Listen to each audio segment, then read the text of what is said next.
कल्पना करा, इसवी सन 1025 ची एक काळ रात्र.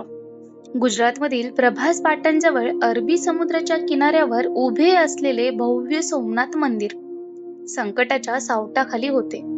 मोहम्मद गझनीच्या सैन्याने मंदिरावर आक्रमण केले. मंदिरातील संपत्ती लुटली गेली आणि शिवलिंगाला नुकसान पोहोचवण्याचा प्रयत्न झाला. त्या काळातील वर्णनांमध्ये या आक्रमणाची भीषणता सांगितली जाते. मंदिरात उपस्थित असलेल्या अनेक भक्तांचा जीव गेला. परिसरात हाहाकार माजला आणि सोमनाथच्या भिंतींनी विनाशाचे ते दृश्य पाहिले. पण ही कथा इथे संपली नाही, कारण सोमनाथ पुन्हा उभा राहिला आणि पुन्हा एकदा संकट आले, पण पुन्हा तो उभा राहिला. जणू काही काळ, आक्रमणे आणि संकटे यांच्यापेक्षा या मंदिराची श्रद्धा अधिक शक्तिशाली होती. मग प्रश्न पडतो, सोमनाथ केवळ एक मंदिर आहे का, की हजारो वर्षाच्या इतिहासाच्या गर्भात त्याच्याशी जोडलेली काही अशी रहस्ये आहेत ज्यांनी आजही माणसाला विचार करायला भाग पाडले आहे? तर सोमनाथला भारताच्या श्रद्धेचे प्रतीक का मानले जाते? इथे असलेले ज्योतिर्लिंग एवढे विशेष का आहेत? कधी या मंदिरात शिवलिंग हवेत तरंगत असल्याची कथा का सांगितली जाते?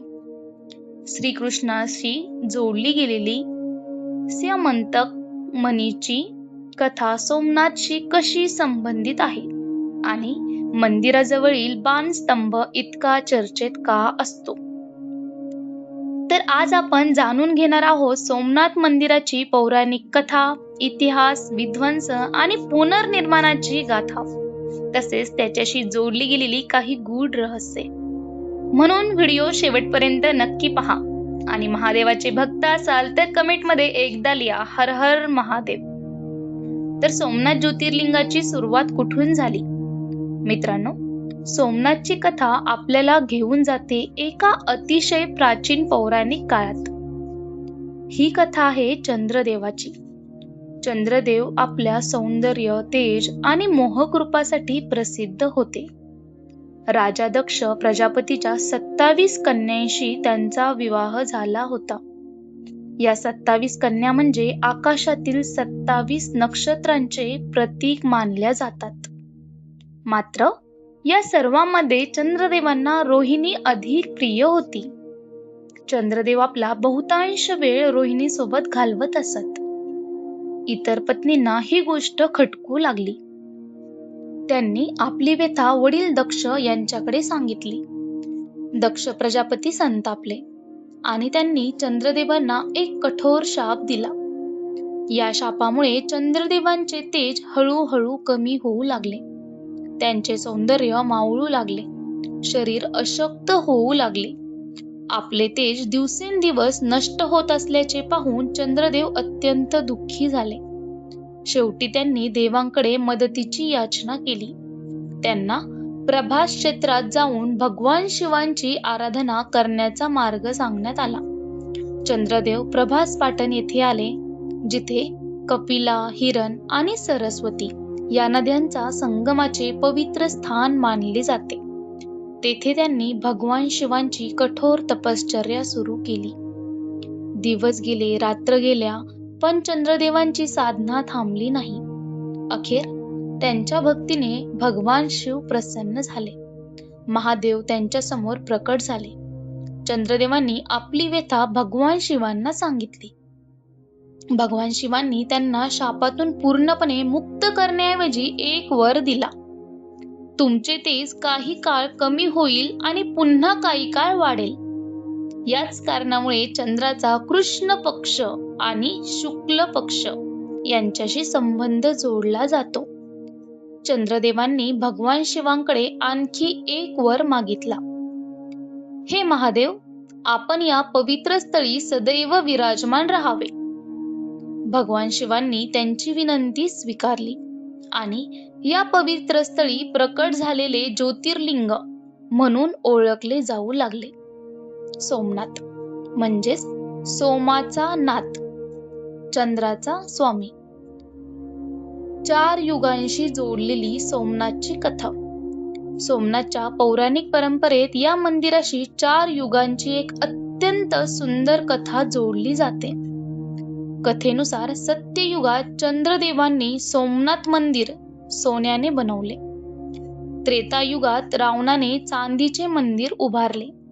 द्वापार युगात भगवान श्रीकृष्णाने चंदनाच्या लाकडापासून मंदिराची निर्मिती केली आणि त्यानंतर काळाच्या ओघात मंदिराचे स्वरूप अनेक वेळा बदलत गेले.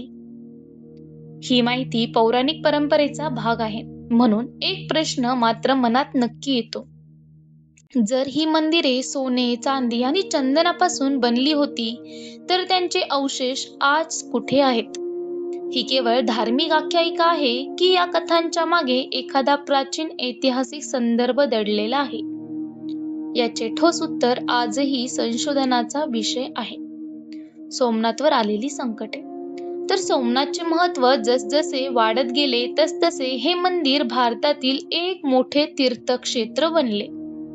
दूरदूरहून भाविक येथे दर्शनासाठी येऊ लागले. मंदिराची संपत्ती आणि त्याचे धार्मिक महत्त्व यामुळे त्याच्यावर अनेक वेळा संकटे आली.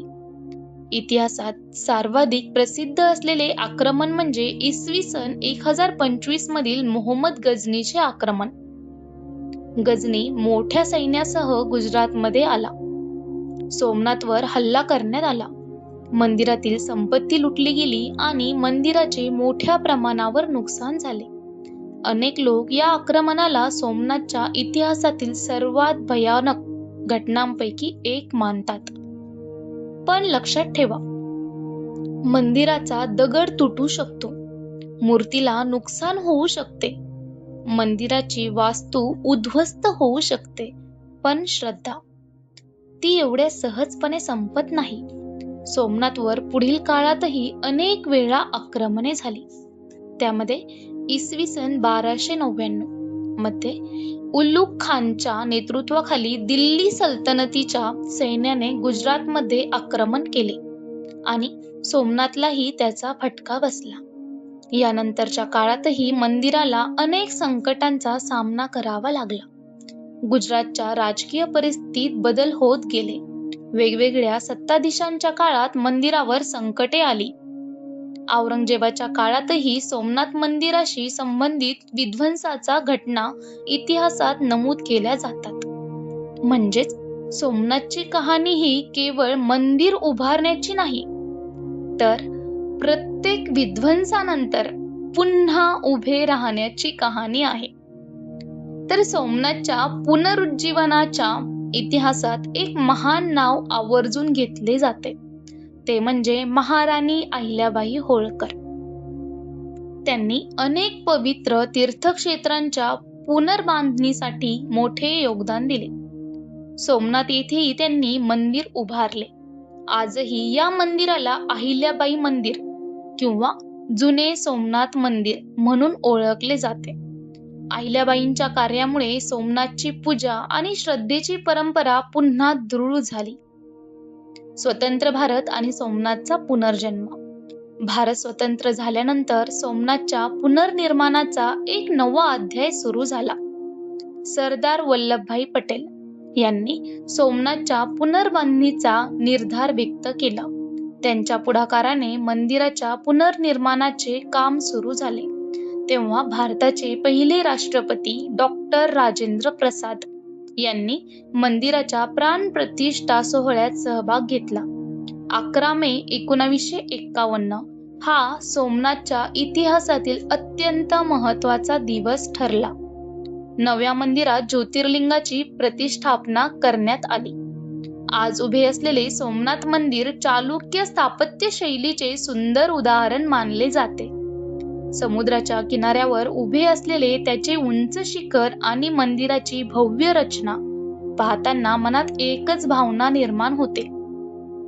इतिहासाने कितीही परीक्षा घेतल्या तरी श्रद्धा पुन्हा उभी राहते. तर आता जाणून घेऊया सोमनाथची गूढ रहस्ये. सोमनाथचा इतिहास जितका मोठा आहे तितक्याच मोठ्या प्रमाणात त्याच्याशी अनेक रहस्यमय कथा जोडल्या गेल्या आहेत. त्यातील पहिली आणि सर्वाधिक चर्चेत असलेली कथा म्हणजे हवेत तरंगणारे शिवलिंग. काही लोककथा आणि जुन्या वर्णनामध्ये सोमनाथच्या शिवलिंगाबाबत एक विलक्षण दावा केला जातो. असे सांगितले जाते की मंदिराच्या गर्भगृहातील शिवलिंग जमिनीला स्पर्श न करता हवेत स्थिर असल्यासारखे दिसत असे. काही कथांमध्ये यामागे चुंबकीय दगडांची रचना असल्याचे सांगितले जाते. म्हणजे मंदिराच्या वरच्या आणि खालच्या भागात शक्तिशाली चुंबकीय व्यवस्था तयार करण्यात आली होती आणि त्यामुळे शिवलिंग हवेत स्थिर राहत होते असा दावा केला जातो. पण हे खरोखर घडले होते का? ही प्राचीन भारतीय स्थापत्यकलेची विलक्षण कल्पना होती का? की काळाच्या ओघात या कथेला चमत्काराचे रूप मिळाले? याबाबत ठोस पुरावा उपलब्ध असल्याचे निश्चितपणे सांगता येत नाही. पण ही कथा आजही सोमनाथच्या रहस्यांमध्ये सर्वाधिक चर्चिली जाते. स्यमंतक मणीचे रहस्य. आता येतो आणखी एक अत्यंत रोचक विषय, स्यमंतक मणी. स्यमंतक मणीची कथा श्रीकृष्णाशी जोडलेली आहे. पौराणिक कथांमध्ये या मणीचे वर्णन अत्यंत अद्भुत स्वरूपात केले जाते. या मणीमुळे समृद्धी आणि वैभव प्राप्त होत असल्याचे वर्णन आढळते. काही लोककलामध्ये हा मणी सोमनाथच्या शिवलिंगाशी जोडला जातो.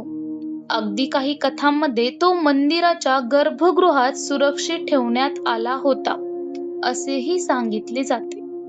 मग प्रश्न असा, स्यमंतक मणी खरोखर अस्तित्वात होता का?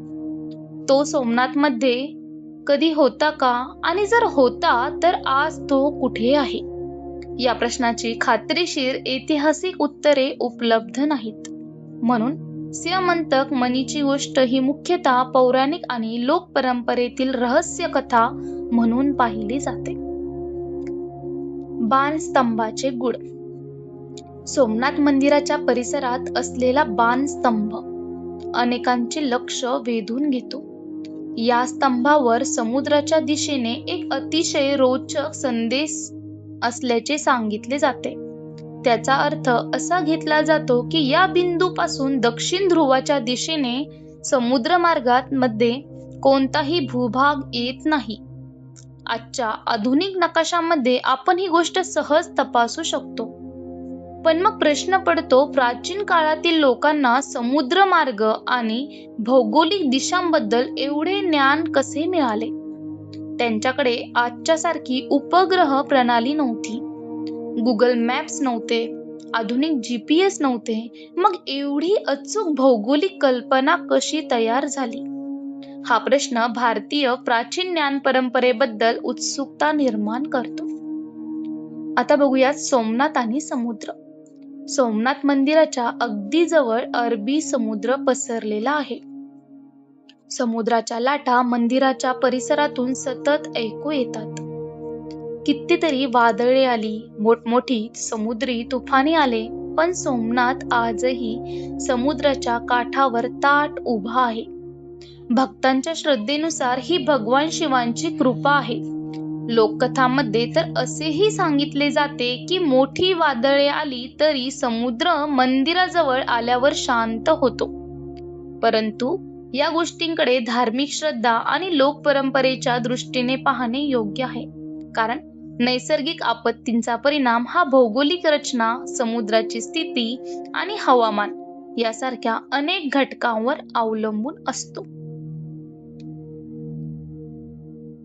पण तरीही समुद्राच्या अगदी किनाऱ्यावर उभे असलेले हे मंदिर पाहताना मनात एक प्रश्न, एक वेगळीच भावना निर्माण होते. मंदिराखालील पुरातत्वीय रहस्य. सोमनाथच्या परिसरातील पुरातत्वीय अभ्यासामुळेही अनेक प्रश्न निर्माण झाले आहेत. मंदिराच्या परिसराखाली पूर्वीच्या बांधकामाचे अवशेष असण्याची शक्यता संशोधनातून चर्चिली गेली आहे. भूगर्भीय सर्वेक्षण आणि पुरातत्वीय अभ्यासातून जमिनीखाली जुन्या संरचनाचे संकेत मिळाल्याचे अहवाल समोर आले होते. मात्र याचा अर्थ असा थेट लावता येत नाही की तेच सतयुगातील मंदिर आहे किंवा तिथे एखादा गुप्त खजिना लपलेला आहे. या सर्व गोष्टींसाठी पुरातत्वीय पुरावे आणि वैज्ञानिक तपासणी आवश्यक आहे. तरीही या संशोधनामुळे एक प्रश्न नक्की निर्माण होतो. आजच्या मंदिराखाली सोमनाथच्या किती जुन्या आठवणी दडलेल्या असतील? सोमनाथचे नाव आणि युगांची परंपरा. सोमनाथशी संबंधित पौराणिक साहित्यात या क्षेत्राला वेगवेगळ्या नावांनी संबोधल्याच्या कथा आढळतात. वेगवेगळ्या युगांमध्ये या पवित्र स्थानाचे वेगवेगळे स्वरूप असल्याचे सांगितले जाते. ही नावे आणि त्याच्याशी जोडलेली कथा आपल्याला भारतीय पुराण परंपरेची विशालता दाखवतात. कदाचित या कथांचा उद्देश केवळ इतिहास सांगणे नव्हता, तर एका पवित्र भूमीचे महत्त्व पिढ्यानपिढ्या जपणे हा देखील त्यामागचा हेतू असावा. तर मित्रांनो, सोमनाथची कथा आता वर्तमान काळात येते. आज सोमनाथ केवळ एक ऐतिहासिक वास्तू नाही, तो लाखो भाविकांच्या श्रद्धेचा केंद्रबिंदू आहे. महाशिवरात्री असो, श्रावण महिना असो किंवा साधा एखादा दिवस, देशाच्या विविध भागातून भक्त सोमनाथच्या दर्शनासाठी येतात. मंदिरात प्रवेश करताना अनेकांच्या चेहऱ्यावर एक वेगळीच शांतता दिसते. कोणी मनोकामना घेऊन येतो, तर कोणी दुःख घेऊन येतो. कोणी संकटातून बाहेर पडण्यासाठी महादेवांकडे प्रार्थना करतो, तर कोणी फक्त शिवलिंगाचे दर्शन घेऊन मन शांत करण्यासाठी येतो. आजचे सोमनाथ मंदिर चालुक्य स्थापत्य शैलीचे प्रभावाचे सुंदर उदाहरण आहे. समुद्राच्या किनाऱ्यावर उभे असलेले मंदिर दूरवरूनही लक्ष वेधून घेते. उंच शिखर, भव्य सभा मंडप, सुंदर असे कोरीव काम आणि मंदिरावर फडकणारी भगवी ध्वजा, हे सर्व पाहताना हजारो वर्षांचा इतिहास डोळ्यासमोर उभा राहतो. मंदिराच्या शिखराकडे पाहताना मनात एक विचार येतो. कितीतरी राजे आले, किती सत्ता बदलल्या, किती आक्रमणेही झाली, किती वेळा मंदिर उद्ध्वस्त झाले, पण आजही सोमनाथ उभा आहे. सोमनाथ मंदिरामुळे प्रभास पाटण आणि आसपासच्या भागात धार्मिक पर्यटनालाही मोठी चालना मिळते. त्यामध्ये हॉटेल्स, दुकाने, वाहतूक, प्रसाद, पूजेचे साहित्य, स्थानिक व्यवसाय, अनेक लोकांची उपजीविका या तीर्थक्षेत्राशी जोडलेली आहे. म्हणून सोमनाथ हा केवळ श्रद्धेचा विषय नाही, तर स्थानिक अर्थव्यवस्था आणि सांस्कृतिक जीवनाचाही एक महत्त्वाचा भाग आहे. सोमनाथची पौराणिक परंपरा आपल्याला शिवशक्तीच्या अनेक कथांशी जोडते. दक्ष प्रजापती, सतीचे भगवान शिवांवरील प्रेम, सतीचा त्याग आणि त्यानंतर शिवांचा वैराग्याचा मार्ग, या सर्व कथांमधून भगवान शिवांच्या स्वरूपातील भक्ती, प्रेम, त्याग आणि शक्तीचे विविध पैलू समोर येतात. सोमनाथ ज्योतिर्लिंगाची कथा देखील या व्यापक शिव परंपरेचा एक भाग आहे. तर शेवटचा प्रश्न मित्रांनो, सोमनाथ मंदिर नेमके काय आहे? एक प्राचीन मंदिर, एक ज्योतिर्लिंग, एक ऐतिहासिक वास्तू, एक पौराणिक क्षेत्र, की भारताच्या हजारो वर्षाच्या श्रद्धेचे प्रतीक? कदाचित सोमनाथ या सर्व गोष्टींचा संगम आहे. इथे पुराण आहे, इथे इतिहासही आहे इथे वास्तुकला आहे, इथे लोककथा आहेत आणि सर्वात महत्वाचे म्हणजे इथे भक्ती आहे. मंदिर किती वेळा तुटले यापेक्षा ते प्रत्येक वेळी पुन्हा उभे राहिले ही गोष्ट अधिक मोठी आहे. कारण दगड तोडता येतात, वास्तू पाडता येतात, पण एखाद्या पिढीच्या मनात रुजलेली श्रद्धा पाडणे इतके सोपे नसते. म्हणूनच कदाचित सोमनाथला केवळ मंदिर न म्हणता अखंड श्रद्धेचे प्रतीक म्हणतात. हजारो वर्षाचा इतिहास मागे ठेवून आजही अरबी समुद्राच्या किनाऱ्यावर सोमनाथ ताठ उभा आहे. जणू काही तो प्रत्येक भक्ताला एकच संदेश देतो, संकटे कितीही मोठी असली तरी श्रद्धा जिवंत असेल तर पुन्हा उभे राहता येते. म्हणूनच हर हर महादेव. जर तुम्हाला सोमनाथ मंदिराची ही कथा आवडली असेल तर व्हिडिओला लाईक करा. महादेवाच्या भक्तापर्यंत ही माहिती पोहोचण्यासाठी व्हिडिओ शेअर करा आणि अशाच पौराणिक कथा, मंदिराची रहस्ये, इतिहास आणि धार्मिक माहिती ऐकण्यासाठी चॅनलला सबस्क्राईब करायला विसरू नका. कमेंटमध्ये नक्की लिहा हर हर महादेव. ओम नमः शिवाय.